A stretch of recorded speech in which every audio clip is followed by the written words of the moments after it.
Loso ato tokantranontsika indray ny ambasadeur-n'ny Joshua aty amin'ny etin'io tia miarahaba antsika rehetra samoteny Joshua eo amin'izao fanderesantsika ny fampianarana zao larana roa amby roapolo ny fampianarantsika izay mitondra ny lohateny hoe fanaporofona fa Andriamanitra Joshua. Hiditra indray zany tsika zany zao. Raha nojerevantsika ny tenin'Andriamanitra dia mahitsy be ny tenin'ny Mose hoe mienoa ny tenin'ny mpaminany satria teny avy amin'Andriamanitra iny andreo angamba ny heveritsika foana iny tenin'ny Mose iny satria miainga amin'iny foana ny zavatra izany. Rehefa misy zavatra ao marinina zany dia tsy maintsy miainga eo amin'ny tenin'ny mpaminany foana tsika mba tanteraka ny fahamarinana rehetra hoe mpaminany ianonao. Ka inona zany ny baiko n'le mpaminany ny ran'Andriamanitra voalohany indrindra tany aloha tany dia tsy maintsy hojerevantsika ny teny Deutéronomia tonga 8:20 dia andininy 10:20 ka hatramin'ny 9:10. Tsy maintsy hojerevantsika aloha zany lalàna mikasika an'ilay hoe hoe mpaminany satria raha hijery santsika fa Andriamanitra zany zanak'Andriamanitra zany dia tsy maintsy ny tenin'ny mpaminany foana tsy maintsy mibaiko an'io. Hoe voaporofo araka ny mpaminany ve le sary sa tsy voaporofo araka ny mpaminany. Ndao jerevantsika tsara izy. Deutéronomia 18:15. Io zany hoe verimberina foana Deutéronomia 18:15 ka io ny fototra iny zavatra rehetra. Rehefa hiaraka amin'ny Andriamanitra ny jiosy ianao dia tsy maintsy io Deutéronomia 18:15 io foana no mifototra ny zavatra rehetra zany. Mpaminany avy eo aminao dia avy amin'ny rahalahinao tahaka ay no hatsangany avy Andriamanitra ao anao ka izy no henonareo. Zany hoe ory zanak'Israely eo mihenonareo any teny io mpaminany io ho an'izay mino ny mpaminany zany dia tsy maintsy mihaino ny tenin'ny mpaminany. Mabaiko n'Andriamanitra ilay izy fa tsy misy hoe le mpaminany inonao fa ny teniny tsy inonao dia zavatra tsy mifanaraka mihitsy zany. Dia vaketsika eo amin'ny andininy 9:20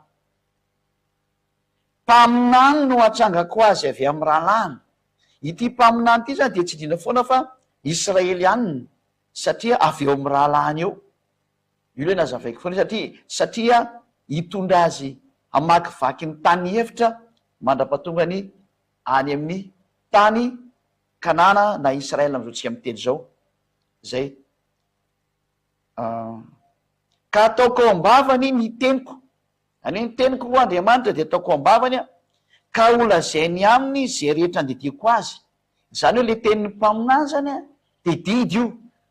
Tsy indrina mafy mihitsy izy hoe tsy maintsy henona le teny ary didy moa izay tenin'ny mpaminany zay araka ny voalazan'ny soratra masina eto mihitsy dia hoe didy io teny io.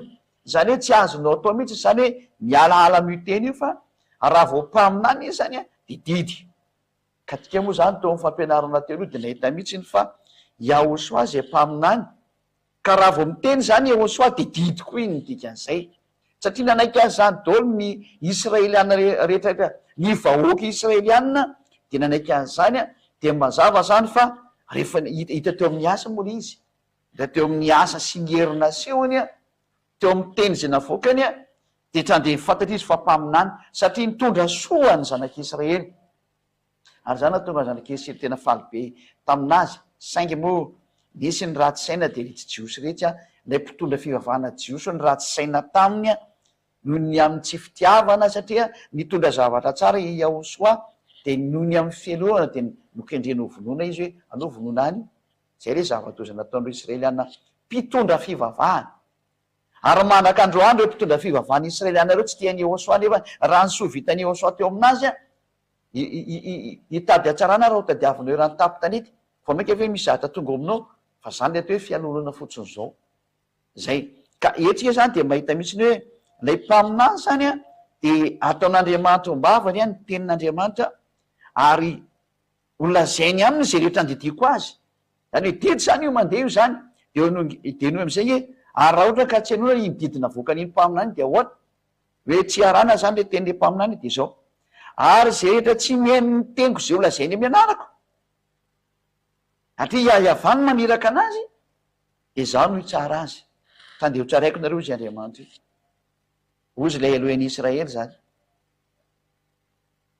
Iahavano anarany. Ka ny teny Mose zany dia nanindry mafy mihitsy fa tena rehefa tsinonareo impaminany io dia ho ataoko fainareo zy io Andriamanitra io. Tsy azo atao mihitsy zany mitsipaka ny tenin'ny mpaminany israelianina. Mahitsy be zay. Tsy azo atao dia mety hiteny ary ianao nefa tsy israelianina nefa anao mba mitondra an'ilay teny. Dia hitantsika indray ny tantaran'ny ambassadeur-n'ny Josua Ziadia hoe ahoana moa nefa ny ambassadeur-n'ny Josua Ziadia mitondra an'ilay teny kosa anie. Dia hoenotsika eo ny toy fa misy fampianarana koa mbola renitsika eo rindan'izay. Ho iza marina zao Ziadia mitondra ny tenin'Andriamanitra aminao, mitady ny hevitra rehetra andresina lahatra anao, mba ny antony ho tonga any amin'ny lanitra ny lanitra ianao. Zay nge ny antony andresina lahatra anao e. Mba ho tonga any amin'ny lanitra ny lanitra ianao, tsy mahafinaritra anao ve zay? Dia satry mahafinaritra zany. Mandao aloha jevantsika aloha ny toy ny fampianarana hoe tsy maintsy arana zany io tenin'ny mpaminany israelianina io. Ary tsy ndriko tsara, mpaminany israelianina no arahana teny finoana teny satria any amin'ireo mpaminany israelianina ireo Andriamanitra no miteny. Ary le Andriamanitra ny Mose dia Yahveh. Efa nampianarana antsika hoe Yahveh le Andriamanitra anazy zany. Tsy misy Andriamanitra hafa ankoatran'izay le Andriamanitra Mose, Yahveh. Ary iny ny vakitsika tao anatin'ny Sefer Torah Jiosy efa nasioko atsika le izy hoe Yahveh. Fampianarana lavabe mihitsy iny nampianarantsika hoe ity le fampianarana mitondra ny anaran'Andriamanitra iray hoe Yahveh. Ka izay zany ny fanazavana eto hoe miaino ny tenin'ny mpaminany tsika dia mpaminany israelianina. Raha vao tsy israelianina zany le mpaminany dia tsy azo eneno, tsy azo enona, tsy azo ekena, tsy zany namorona an'izany fa jereo io tenin'ny mpaminany israelianina io. Fa misy sorenina menao zany tsisy zara tokony hampasorenanao. Fa ianao raha tokony hifaly hoe tokony manitsy ny dianao zany en fonction zay hoe rehefa tsy hanitsy ny dianao ianao dia anao iny. Tsisy manerana safidy io fa ny safidy io zay rehefa teo vonjena dia manaiky ny marina, rehefa tsy teo vonjena ko zay ny teny mitondra famonjena, zay ny vonjeny io dada Yahveh io hoe mpaminany israelianina no azo enona teny. Mazava be io teny io. Satria izy no hitondra ny tenin'Andriamanitra hitaritana ny zanak'Israely ho any amin'ny tany Kanana na Israel amin'izao tsika miteny zao. Mazava zany fa ilay hitarika ny israelianina sy hitondra ny tenin'Andriamanitra ao amin'izareo dia mpaminany israelianina, samy israelianina satria zareo samy zareo ny ao anatin'ny dezera ao na ny tany ay. Ka iza moa zany no atsony any ivelany any fa tsy misy zareo samy zareo dia zareo samy zareo no fampitantana amin'ny alalan'ny mpaminany hitondra azy ho any amin'ny tany Kanana na ny Israel amin'izao tsika miteny zao. Zay ny fanaporofona fa tsy misy idirany hafa firenena mihitsy io.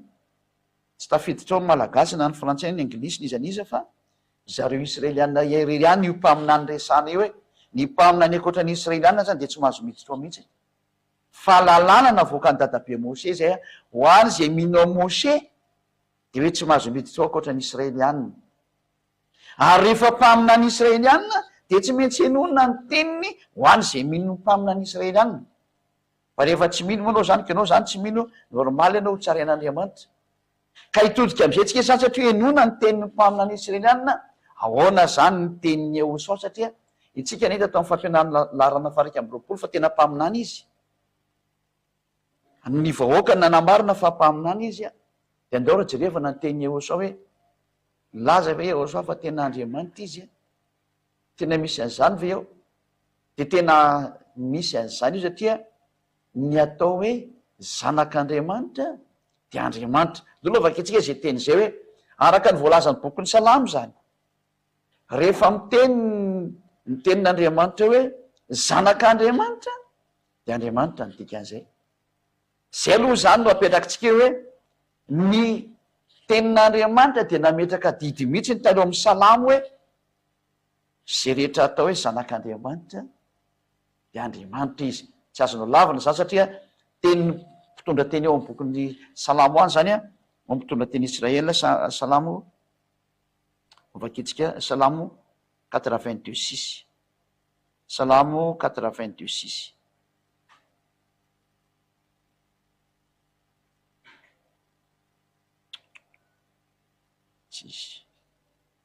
Salamo 82 dinindininy fahenina.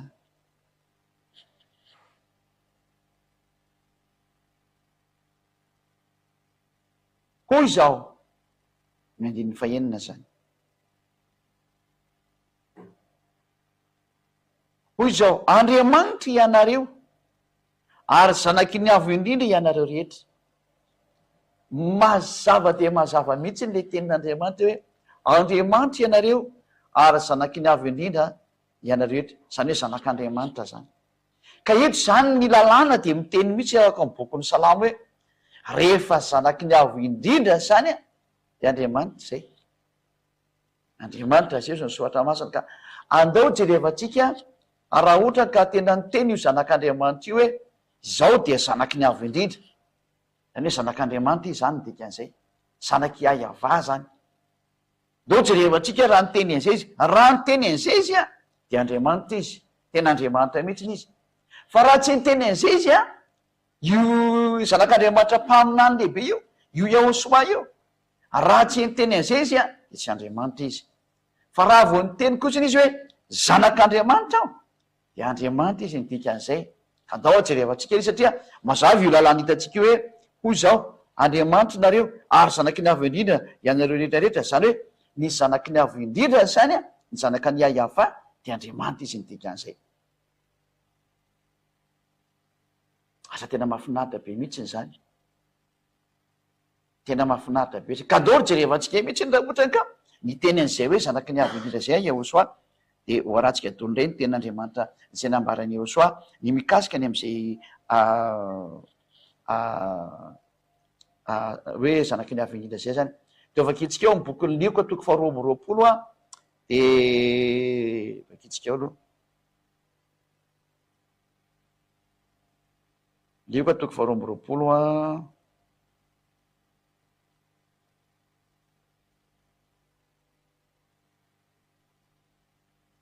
Andininy fa atrevatsika kely.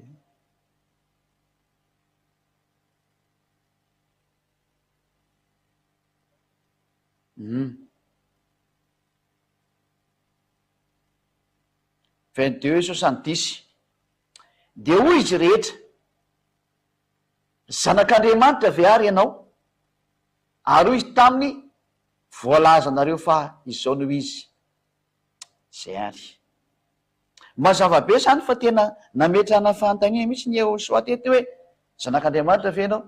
Dia namaly Yahosoa hoe voalaza nareo fa izao no izy. Tena zanak'Andriamanitra mihitsy. Ka raha vao nyteny izy zany hoe zanak'Andriamanitra izy a, dia iny izy ny dikan'izay satria mampaminany anazy a, dia iny izy marina ny teniny mampaminany anazy a, dia iny izy zany dikan'izay araka lalana teo hoe hoy zao Andriamanitra ianareo dia zanaky ny avo indrindra nareo. Ka le avo indrindra moa mazava be fa le Andriamanitra ny dikan'izay. Ka hoe zanak'Andriamanitra izy a, dia mazava izy zany fa Andriamanitra izy ny dikan'izay. Io Yahosoa io zany tena Andriamanitra ny dikan'izay. Noho ny amin'ny fahatanterahany zany teny zany, tsy misy azo lavina mihitsy ny Andriamanitra azy, satria izy mpaminany a, mpaminany Israeliana tsy maintsy ekena ny vahoaka mihitsy ny Israeliana no nametraka anazy ho mpaminany a. Ka raha vao nyteny izy hoe voalaza nareo fa za dia zanak'Andriamanitra, dia amin'ny zanak'Andriamanitra azy zany dia Andriamanitra izy. Nyresaka fotsiny hoe hivavahana izy sa tsy hivavahana, dia aleontsika hiaraka aminazy foana hoe ahoana moa zany satria ny Andriamanitra dia teny hivavahana mihitsiny. Ka hojerevantsika foana se fa aleontsika hijery teny manaraka any mafitratsika mihitsy ny antiteny ty hoe nanamarina ve fa Yahosoa fa tena Andriamanitra izy a.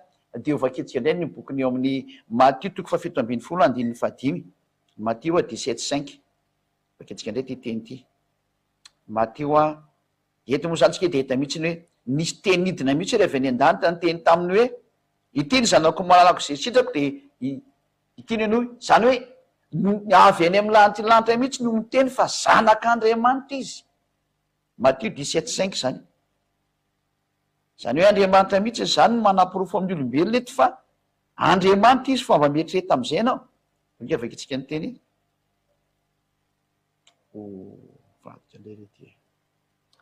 Matthieu diso le voajery teto Matthieu 17 zay vao 5. Voilà. Matthieu 17:5. Ty am'izay rehefa naporofona fa tena hoe voalaza hatrany amin'ny lanitra izy fa tena zanak'Andriamanitra izy zany. Matthieu 17:5. Ary raha mbola nyteny izy dia indro nisy rahona mazava nanarona azy nanarina azy ireo. Ary in'izao nisy feo avy tany amin'ny raona nanao hoe iteno zanako malalako zay sitrako a izy no enoy. Ity zany de tsy mba lay mpaminany tsony no nyteny fa avy eny am'lay mpaniraka azy mihitsy ny le nyteny, satria hoe ataoko ambavany ny teniko. Keto zany a tsy mba atao ambavany tsony le nyteny fa tena feo avy eny amin'ny lanitylanta mihitsy nolidina teo hoe ty ny zanako malako zay sitrako. Zany hoe confirme avy eny amin'ny lanitylanta zay niviny mihitsy ny fa zanak'Andriamanitra ty tonga eto ty. Zanak'Andriamanitra io. Ary nilaza mihitsy mbola mafiso kely a, le zanak'Andriamanitra mihitsy no milaza fa izy ary ange avy eny an-danitra mihitsy ny. Ary tena any mihitsy izy no mipetraka, fa tsy avy ety tany zany izy a. Donc efa kitsika izy teny zay. Jean 3:13. Eo ihany tsika moa zany tsy ala lavitra fa mijerevantsika zay teny zay a. Hoe izy mihitsy no laza fa izy angeka tena avy eny amin'io lanitylanta io e. Fa tsy kony hoe zatra mandeha ho azy fotsiny izy na salamo zany, fa tena avy eny amin'ny lanitylanta mihitsy izy zany. Efa tsika amin'ny andiny 12. Jean 3:12 dia hatao amin'ny 13. Raha ny zavatra ety an-tany aza no lazaiko taminareo ka tsy inonareo, ahoana moa ny inonareo raha milaza aminareo ny zavatra any an-danitra ao? Ka izy avy eny amin'ny lanitylanta anazy ka raha iteny eo amin'ny lanitylanta izy a, ho sahirana ange izy nareo iano anazy. Tsy hoenareo ny any. De ozy am'izay ary izy ny teny hoe kaneo izy tsy nisy niakatra ho any an-danitra, afa-tsy ilay nidina avy tany an-danitra, de ny zanak'olona zay any an-danitra. Ny zanak'olona de any an-danitra. Sarotra be mandrain'io fa ziady amy manazava-n'io tsara fa mbola tsy androany. Ho azaveko aminareo mihitsy hoe inona mahatonga anazy nyteny an'ireny. Hoe izy ety an-tany hoe izy milaza fa ny zanak'olona zay any an-danitra. Efa izy ety an-tany amin'io. Fa zany no mpanafanapolofolo fa tena avy any amin'ny lanitylanta mihitsy ny Eosa io. Fa tsy mpaminany taka ny olombelona tsotra ety an-tany. Ary rehefa nyten'io izy a, teny ny mpaminany io a, tsy azo lavina. Rehefa nyteny izy fa za de any amin'ny lanitylanta nefa izy amin'io eto an-tany no mipetraka, de mariny zany sara zany. Ary manamafy an'izany mihitsy ny ziady azy zandriny Eosa. Zao mitory anao zao fampianarana zao. Toy zany hoe mba zavoara ny dikan'io teny io, tena mora kely. Tsy sarotra mihitsy ny io ary tsotra de tsotra saingy ho an'le tsy mino moa de tsisy zavatra ho hainy mihitsy. Fa ho an'le mino ny hatsarany Eosa kosiny a, de ho hainy tsara mihitsy. Ny provy sa eto de hoe ny zanak'olona sy ilay nyteny hoe za de tena zanak'Andriamanitra, izy avy any amin'ny lanitylanta mihitsy no miteny an'io e. Hoe zanak'Andriamanitra mihitsy ny a. Ary ny dikan'izay de Andriamanitra izy. Tsy izy ety an-tany no mikonfirme an'io fa le dadany any amin'ny lanitylanta mihitsy no mikonfirme tena zanako io. Ianao hoe de mbola maly an'izany. Efa mpaminany lehibe io e. Manaiky ny dolo rehetra rehetra fa tena mpaminany io. Manaiky ny vahoaka ina moa? Ny vahoaka israeliana fa mpaminany io. Manaiky ny vahoaka silamo rehetra fa tena mpaminany io. Olombelona karazany be dia be nge zany e. Ahoana moa ny tsivalana azy. Ary raha vao tenin'ny mpaminany izy ny tenin'ny Moshe, ny tenin'ny Moshe tsy maintsy mibaiko nydrehetra ho azy minao Moseko. De mibaiko Moshe hoe tsy maintsy ekena ny tenin'ny mpaminany, tsy maintsy ino satria baiko ny dada Iava zay. Ka raha vao nyteny Eosa hoe zanak'Andriamanitra, de Andriamanitra izy a, de tsy azo lavina. Ary raha satria izy mpaminany. Ary raha vao nyteny koa Eosa, raha vao nyteny hoe Eosa azafady, hoe Andriamanitra izy a, de Andriamanitra izy ny dikan'izay tsy azo lavina. Ary raha vao nyteny Eosa hoe za zay any an-danitra, de any an-danitra izy amin'io fotoana io zany tsy azonao lavina koa zany. Zany no hoe avy any amin'ny lanitylantana azy a, ka tsy araka an'io le tia-tany mihitsy le zatra tenenina. Nefa de marina be io teny io, ary haiko tsara ny dikan'izany teny zany. Toy ny hoe inona tsy azavaina, aleo mihitsy aloha rehefa tonga ny fanazavana zay teo hoe ambassadeur-ny Eosa ziady ao iza zany a, de zay vao miverina manazava an'io. Azao aloha le taonao mien'olo anao le fanazavana fotsiny hoe Andriamanitra io Eosa fa zay mantsy ny tena anisan'ny laviny olona, de tsindriko mafy aminao fa tsy azonao lavina mihitsy io. Adalan'izay mandahany zany. Satria venao mialina ny zavatra nataony de ho lavinao ve izy. Anangefa tsy fahendrena kosa. Zay le izy zay. Zay mantsy anisan'ny mijerevantsika fa inona ke ny antony tena tsy nitiavany Jiosy anazy.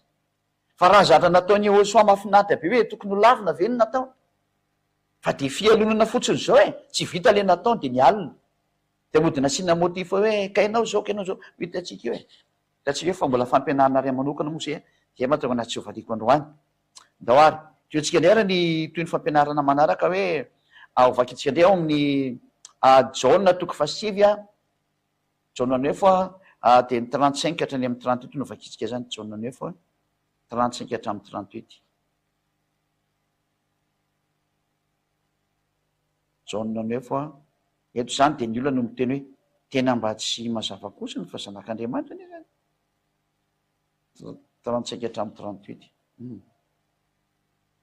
jaune neuf 35 38 lera lehilahy resaka tamin'ny miara-namoany Yahosoa teny hoe zazy hitanao mihitsy le atao hoe zanak'Andriamanitra Yahosoa nandre jaune neuf 35 hatramin'ny 38 Yahosoa nandre efa androana raha lehilahy ary rehefa nitazy izy de nanao hoe mino zanak'Andriamanitra ve ianao raha lehilahy namalika anao tamin'ny hoe iza moa no izy tompoko mba inoko azy 9:30 hoy Yahosoa taminy hoe efa nahitazy anao sady zay miresaka aminao zao no izy zay le fantiny hoe mino zanak'Andriamanitra ve ianao ary hoy raha lehilahy rehefa avy hoe tompoko mino aho de nyankohaka teo anatrehana izy efa ny lalàna moa de Andriamanitra ihany nyankofa nefa de nyankohaka izy ary tsy mba niteny Yahosoa mialahy teo mazava be mihitsy zany fa tena Yahosoa mihitsy le atao hoe Andriamanitra iankofany satria nyankohaka teo anoloana mihitsy ny olona fa tsy nibedesiny fa raha tsy Andriamanitra azy iankofany izy tsy maintsy mibedy izy mialahy teo fa tsy fanao ty navela nyankohaka tsara teo mihitsy zany no porofo fa tena Andriamanitra Yahosoa satria de voaporofo mihitsy nyankofan'ny olona izy ary tsy laviny mihitsy zay fa raha mampitondra tenin'Andriamanitra anazy nahita zao fagagana be sy ny atsarany zao raha tsy Andriamanitra iankofany izy tsy maintsy nibedesiny io olo io mialahy teo ianao fa navelany tsara mihitsy nyankohaka teo izy ary zany ny fanamporofona Andriamanitra anazy ary izy moa de mazava be le teniny ato hoe mino ny zanak'Andriamanitra ve ianao io mino ny zanak'Andriamanitra ve ianao de raha lehilahy namaly hoe iza moa no izy tompoko mba inoko anazy de hoy Yahosoa taminy efa nahitazy ianao sady zay miresaka aminao zao no izy zay eto zany Yahosoa mihitsy no confirme fa tena zanak'Andriamanitra izy ary raha zanak'Andriamanitra izy mazava be fa Andriamanitra izy nidika an'izay Andriamanitra mihitsy izy ary iankofana hojerevantsika am'izay mihitsy ny hoe iankofana satria tsy maintsy mijery satria izy milaza fa avy any an-danitra ary tany an-danitra ny nakety de hojerevantsika mihitsy ny zavatra nisy tany an-danitra zany amy lanitra lanitra tiotsika resany io inona ny zavatra nisy tany zao tsika aloha mbola jery mbola fanazavana ray ihany hanamafitsatsika an'izay sary rehetrarehetra zay mihitsy ny hoe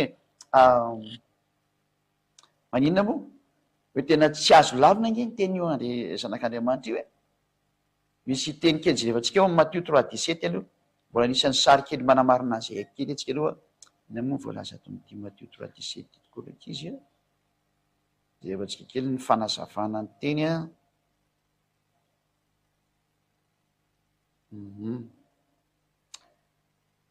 ary injao nisy feo tany an-danitra nanao hoe ity no zanako malalako zay sitrako confirme fandroandray zany tamin'ny Yahosoa natao batisa tamin'ny jaune mbola niverina ny teny hoe zanako malalako zay sitrako nge ty sady Yahosoa no miteny moa lay confirmation avy any amin'ny lantilantrako no miteny hoe zanako ane io zany no porofo fa Andriamanitra Yahosoa voaporofo mihitsiny ny fanaporofona farany zao de hoe hojerevantsika hoe nyankofana ve sa tsy nyankofana hojerevantsika ndray zay sary zay fa mazava fa mampamina any anazy mpamina any lehibe de tsisy mahazo manda fa tena Andriamanitra izy satria zanak'Andriamanitra izy de Andriamanitra izy ary hitatsika zao lay lehilahy teo fa tena nyankohaka teno atreny de famarinana zany antsika jery mbola teny anakaiky any mbola misy teny omenatsika zany mba ho fanaporofona ny jaune voalohany jaune 1:18 zany tetsika jerevana jaune 1:18 ndreo jevatsika kely ty teny ty malome fanaporofonanareo mba ho tadidinareo tsara mihitsy ny tsy misy zatra mandeha ho azy ny fampianarana eto fa manome fanaporofona foana zay adia hoe tsy azonao lavina mihitsy ny Mandriamanitra anazy zay jaune 1:18 tsy nisy nahita n'Andriamanitra noviny fa ny zanaka lahy tokony zay ao atratrany ray a izy no manambara azy. Tena mahitsy be mihitsy le teny hoe zanaka lahy tokana an'Andriamanitra izy, zanak'Andriamanitra izy ntikazay ady am'izay koa mbola lahy tokana tsy azo laviny fa teny ny mpaminany Jehosoa. Ka raha vao zanak'Andriamanitra izy a de mazava be ny teny fa Andriamanitra izy ntikan'izay. Tsy misy azo lavina ny tenin'Andriamanitra zany ntikan'izao. Ary ijery am'izay tsika ny fanampolo fony hoe Andriamanitra ihany koa foana vy izy. Zay ny amarana antsika ny teny zay hoe raha Andriamanitra izy noho ny am'izao teny zao a de Andriamanitra ihany koa foana vy izy. Ka izy moa ny teny hoe ny zanak'olona zay any an-danitra de ndeo tsika ho any an-danitra ary araka le Jaona 3:13 tsy maintsy arahantsika ny teny hoe ny zanak'olona zay any an-danitra de tsy maintsy indao tsika hiverany an-danitra ty any no amataratsika azy na Andriamanitra izy na tsy. Dao jerevantsika ny tenin'Andriamanitra ato Jaona 3:13 Jaona toko fahatelo andehan'ny fahatelo ambin'ny folo.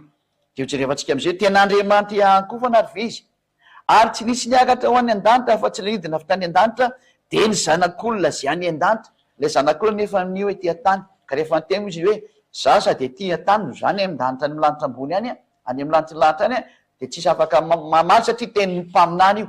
Fa leo jerevantsika ny famarinana zay satria nanao fanambarany izy ao amin'ny bokin'ny Apokalipsy ny fanambarany Jehosoa zay nomen'Andriamanitra azy de tindray misy fanambarana noetiny tsy azo nolavina koa azy mametraka fa mpaminany Jehosoa. Tsy mahazo mamaly ny Jios satria ny vahoaka Jios ny teny fa mpaminany izy.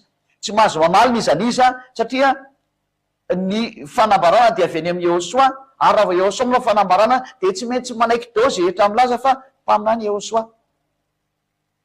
Tsy mahazo mamaly koa zany ny silamo satria izy milaza fa mino any Jehosoa lay zanak'Andriamanitra zay novainy anarany hoe Isa. Tsy afaka mamaly koa izy, tsy afaka mamaly zany zao tontolo zao ny am'izany teny zany satria ny fanambarana de avy any am'le Jehosoa zanak'Andriamanitra le niatona teo amin'ny hazo fijaliana zay ny napetraka ho mpaminany ary ny Israelianina mihitsy laza fa mpaminany io a tsy afaka mamaly nizaliza zany. Dao vakitsika ry any ny Apokalipsy toko voalohany toko voalohany aloha vakitsika zany. Eto zany tsika de jery hoe iza manao fanambarana ny fanambarany Jehosoa lay voaositra na hoe Jehosoa lay Mesia araka zay tianareo ametrahana anazy fa voaositra izy amin'ny teny gasy.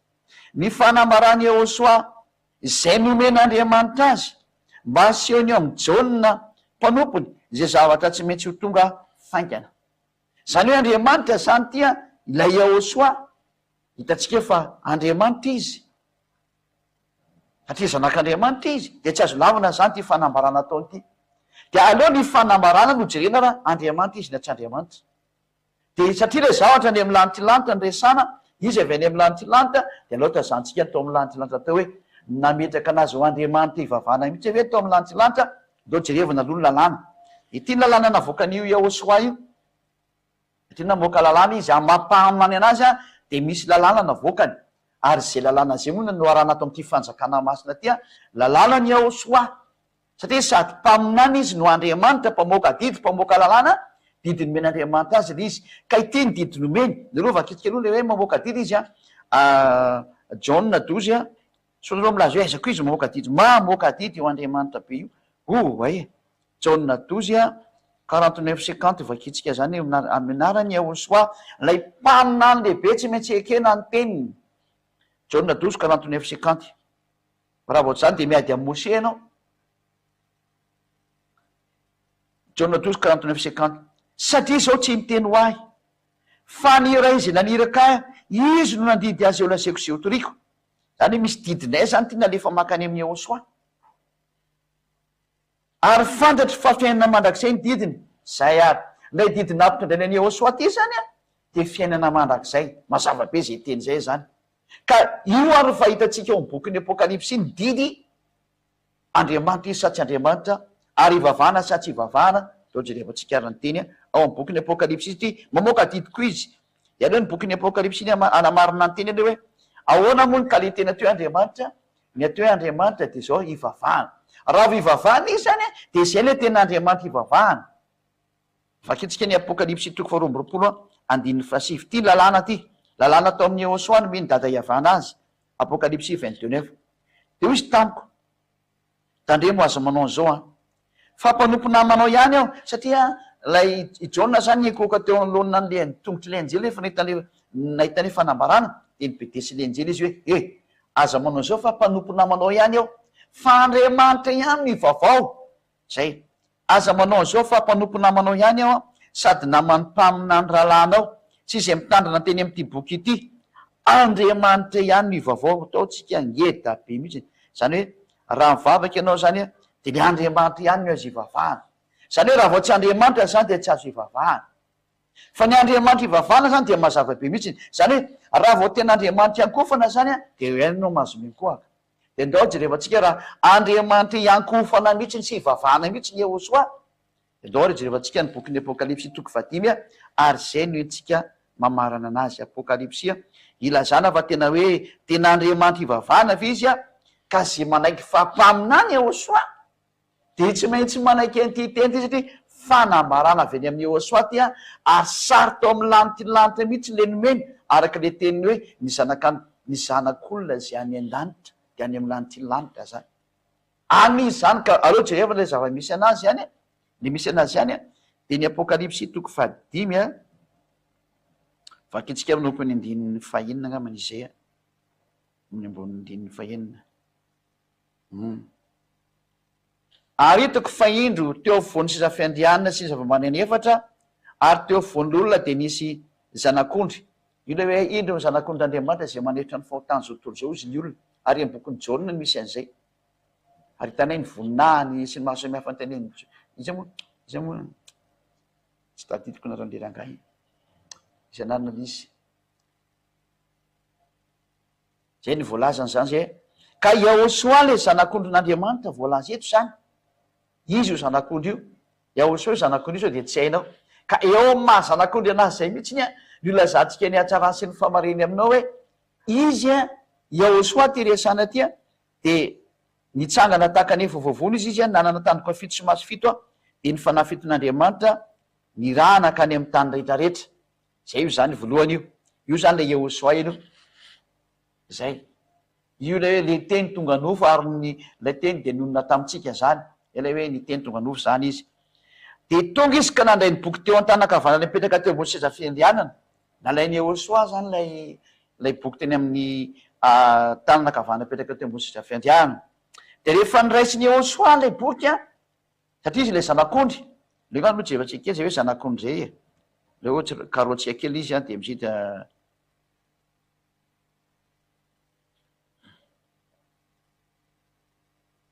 aiza moa misy an'iny koa loha jevako ato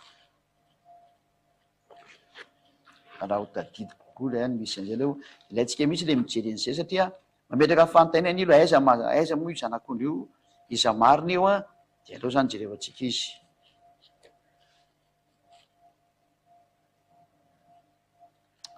Indro ny zanak'ondrin'Andriamanitra le manaisitra ny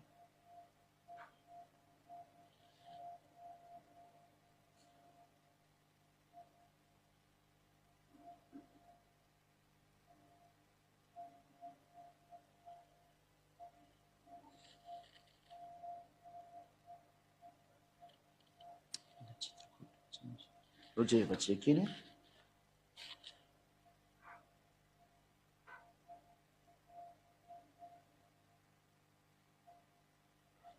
raha misy mahita an'izy moa zany de mandefa nitiaingana makaty de mba malakitsika zay.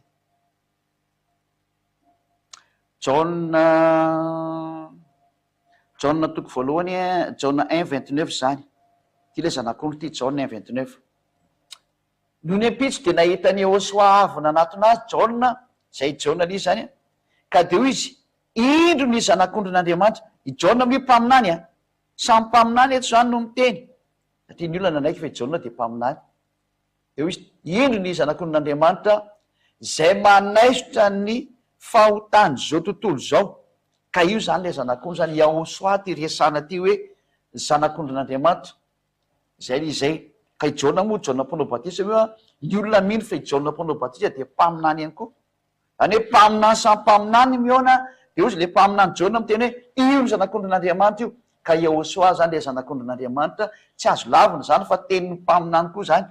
dia ndova kitsika am'izay le teny iverentsika am'izay le tarikatra aiza moa zany le tarikatra teo apokalypsia 5